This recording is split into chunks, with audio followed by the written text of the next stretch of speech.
Relief crane দিয়ে চলছে দুর্ঘটনা কবলিত ট্রেন উদ্ধারের কাজ। সবশেষ খবর জানাতে এই মুহূর্তে জয়দেবপুরে আছেন আমাদের সহকর্মী নাজমুল সালেহী। সরাসরি চলে যাচ্ছি তার কাছে। ঘণ্টাখানেক আগে উদ্ধারকারী ক্রেন দিয়ে এই ট্রেন দুটোকে আসলে টেনে তোলার লাইন থেকে একটি চেষ্টা করা হচ্ছে। আপনি জানেন যে বাংলাদেশ রেলওয়েতে মোট 6টি উদ্ধারকারী ক্রেন রয়েছে। 3000 কিলোমিটার রেলপথে মাত্র 6টি উদ্ধারকারী ক্রেন। এটি রেলবিদ যারা রয়েছেন, যারা রেল নিয়ে কাজ করেন, তারা বলছেন এটার সংখ্যা খুবই অপ্রতুল।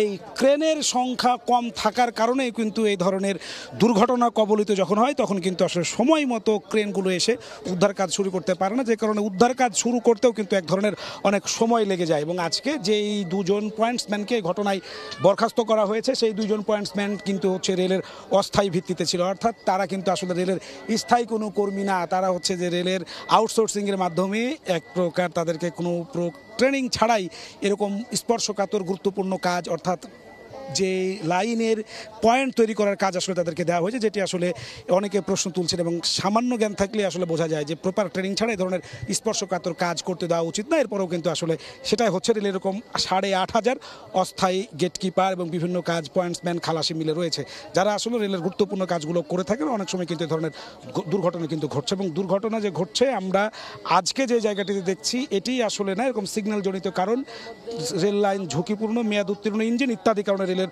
দুর্ঘটনা ঘটে। আমরা সকাল থেকে এই জায়গায় দুর্ঘটনা স্থানে আমরা চোখ রাখছিলাম। আমার সহকর্মী রাজিবুল হাসান আমাদের সঙ্গে সকাল থেকে আসলে এইটার আপডেট খবর দর্শক সময় টেলিভিশনের দর্শকদেরকে জানানোর চেষ্টা করছিলেন। আমরা এখন রাজীব আমাদের সঙ্গে যুক্ত হয়েছেন, তার কাছে একটু জানতে চাইবো যে আসলে সকালবেলায় যে পরিস্থিতিটা তৈরি হয়েছিল, আসলে হঠাৎ করে দুটি ট্রেন একই লাইনে, যে ধরনের ঘটনা কিন্তু আসলে খুবই বিরল এবং এটা কিন্তু সাধারণত হওয়ার কথা না। এবং এই ধরনের দুর্ঘটনা যখন ঘটে তখন আসলে সিগন্যাল জনিত কারণ। প্রাথমিক অবস্থায় যখন আপনি ছুটে আসলেন সংবাদ সংগ্রহে, তখন এসে আসলে পরিস্থিতিটা কি দেখেছেন, কি অবস্থা ছিল আসলে? এমনিতে আজকে জানেন যে ছুটির দিন, আশপাশে লোকজন খুব কম এবং ট্রেনে তো যাত্রী ছিলই না, যেটি এর আগে বহুবার বলেছেন আপনি। আমি যখন প্রথম এসেছি, অর্থাৎ দুর্ঘটনা ঘটেছে আমরা যে তথ্য মতে প্রায় 10:35 হয়তো কিছুক্ষণ পর আমি এই দুর্ঘটনাস্থলে এসেছি 11:02 এবং আমরা সরাসরি সম্প্রচারে গিয়েছি 11:05 কিংবা 6-এর দিকে। সেই সময় আমরা যেটা দেখেছি যে আশপাশে কিন্তু যেসব বগিগুলো আসলে একটার সাথে আরেকটা লেগে আছে, তখন ছড়িয়ে ছিটিয়ে আছে এবং প্রচুর মানুষ চারদিকে। সবার আসলে একটা শঙ্কা ছিল, কিংবা তারা খুব চিন্তিত ছিল আশপাশের বাড়িঘরের মানুষজন যে ভেতরে কেউ আটকা আছে কিনা। এই কারণে কেউ কেউ কিন্তু ভেতরেও ঢুকেছে, সেগুলো খুঁজে খুঁজে দেখছে। তখনও কিন্তু ফায়ার সার্ভিসের লোকজন আসেনি। আমি যখন এসেছি তখন দেখেছি যে ভেতরে ঢুকে বিভিন্ন জায়গায় খোঁজাখুঁজি করছে, কিন্তু আসলেই ভাগ্যক্রমে আসলে এই যে ট্রেনের মধ্যে কোনো যাত্রী ছিল না, শুধুমাত্র যারা চালক ছিলেন দুইজন সামনে ইঞ্জিনের সঙ্গে, একজন যাত্রী যিনি হচ্ছেন বিমানবন্দরে যাচ্ছিল, মৌচাক থেকে উঠেছিলেন, যারা হাসপাতালে ভর্তি হয়েছে। আমরা এর আগেও জানিয়েছিলাম, তাদের সঙ্গে আমরা সরাসরি কথা বলেছি যে যখন এই ট্রেনটি জয়দেবপুর জংশন পার হচ্ছিল তখন কিন্তু সিগন্যাল নিয়ে এই লাইনটিতে ঢুকেছে। সিগন্যাল দেওয়া হচ্ছে যে লাইনটি এটি ফাঁকা রয়েছে, এই লাইন দিয়ে আমরা খুব নিরাপদে যেতে পারবো। কিন্তু কেমন সিগন্যাল দেওয়া হলো যে ট্রেন সামনে আগাতেই আরেকটি ট্রেন দাঁড়িয়ে আছে। এটি কিন্তু প্রশ্ন, সেই সকালের প্রশ্ন, বিকেলে এসে একই প্রশ্ন মানুষের, কিভাবে সিগন্যাল একটা দেওয়া হলো। রাজীব, আসলে এই যে সিগন্যাল, এটা হচ্ছে দেখেন যে বাংলাদেশ রেলে মোট হচ্ছে 3 ধরনের সিগন্যাল সিস্টেম রয়েছে। এটা CBI computer based interlocking system, আর একটা হচ্ছে নন কম্পিউটার বেজ বা হচ্ছে নন ইন্টারলক সিগন্যাল, আর একটা হচ্ছে যে সিমোফোর কালার লাইটিং, যেটা হচ্ছে হাত দিয়ে ঘুরে ঘুরে ম্যানুয়াল সিস্টেম করা হয়। এই জায়গাটিতে আপনি জানেন যে কাজ যেহেতু লাইনে চলমান, যে কারণে এখানকার যে কম্পিউটার বেজের সিগন্যালটি সেটি আসলে কাজ করছিল না, সেটা হাত দিয়ে আসলে ঘুরিয়ে ঘুরিয়ে এটি করা হচ্ছিল। এবং বাংলাদেশ পুরো 3000 কিলোমিটার রেলপথে 3 ধরনের সিগন্যাল, অর্থাৎ এক একটা সেকশনে এক এক রকমের সিগন্যাল ব্যবস্থা, যে কারণে আসলে যারা চালক রয়েছেন এএলএম অথবা যারা গার্ড রয়েছেন তারা কিন্তু দিকভ্রান্ত হয়ে যান। হঠাৎ করে এক সিগন্যাল থেকে আরেক সিগন্যাল ব্যবস্থায় তারা ঢুকে পড়েন, তখন কিন্তু তারা আসলে যে গতিতে বা যে স্টাইলে যে ফর্মেট ট্রেনটা চালাচ্ছিলেন অনেক সময় সেটা তারা ভুলে যান, হঠাৎ করে অন্য লাইনে ঢুকে যাবে, এরকম একটি প্রবণতা ছিল। এবং আমি যেটা আজকে বলছিলাম যে সাদ্দাম নামে একটা ছেলে, যেখানে হচ্ছে যে আনাড়ি একটা ছেলে, যে কিনা এখানে এই কাজটি করে, তার কোনো প্রপার ট্রেনিংও ছিল না। আহতদের কি অবস্থা আসলে? হাসপাতালে আহতদেরকে আপনি সেখানেও খোঁজ খবর রেখেছেন, আহতরা এখন কেমন আছে বা হাসপাতালের সর্বশেষ তথ্য কি? আহতের সঙ্গে আমরা কথা বলেছি। সেখানে এই যে ট্রেনটি, সেই ট্রেনের ড্রাইভার, সহকারী ড্রাইভার এবং একজন যাত্রী, অর্থাৎ 3 জনকে আমরা পেয়েছি।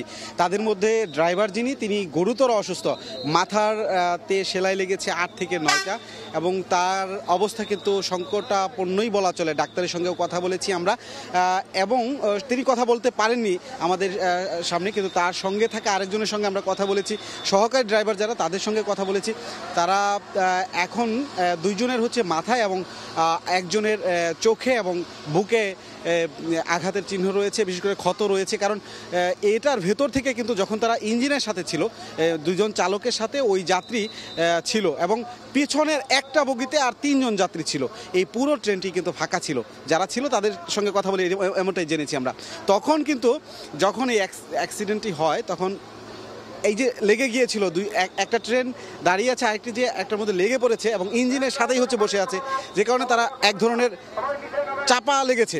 এরপরে কিন্তু আশপাশের মানুষ এই যে বিকট শব্দ শুনে এখানে আসে, তাদেরকে দ্রুত এখান থেকে বের করে নিয়ে যায়। কিন্তু যেটা বলা খুবই উচিত আমি মনে করি যে এই দুর্ঘটনাটি যখন ঘটে, আশপাশের যেসব বাড়িঘর আছে সেখানের যে লোকজন আছে তারা কিন্তু খুব দ্রুত সময়ের মধ্যে এই দুর্ঘটনাস্থলে এসেছে এবং উদ্ধার কাজে সামিল হয়েছে।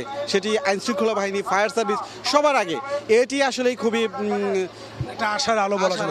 রাজীব, আপনাকে ধন্যবাদ। আমি যেটা বলতে চাই সেটা হচ্ছে যে আজকে এই টাঙ্গাইল যে কমিউটার ট্রেনটি, এটির কিন্তু সাপ্তাহিক ছুটির দিন। এই ট্রেনটি ঢাকা ওয়াশপিটে নেওয়া হচ্ছিল, সেটার আনুষঙ্গিক যে পরীক্ষা নিরীক্ষা এবং সেইটির যেই পরিষ্কার পরিচ্ছন্নতার কাজ সেটি করার জন্য। সুতরাং সেই ট্রেনটিতে যাত্রী থাকবে না, এটাই স্বাভাবিক, কারণ সেটির সাপ্তাহিক এটি ছুটির দিন। এবং আপনি জানেন যে রেলের তথ্য এই মুহূর্তে বলছে সারা দেশে 63% রেল লাইন ঝুঁকিপূর্ণ, 70% রেল সেতু ঝুঁকিপূর্ণ, 80% হচ্ছে রেলের ইঞ্জিন মেয়াদ উত্তীর্ণ এবং 65% কোচ ঝুঁকিপূর্ণ। অর্থাৎ গত 12 বছরে এক যুগে রেলের উন্নয়নে খরচ হয়েছে 1.5 লাখ কোটি টাকা। এরপরেও রেল লাইন নিরাপদ হয়নি।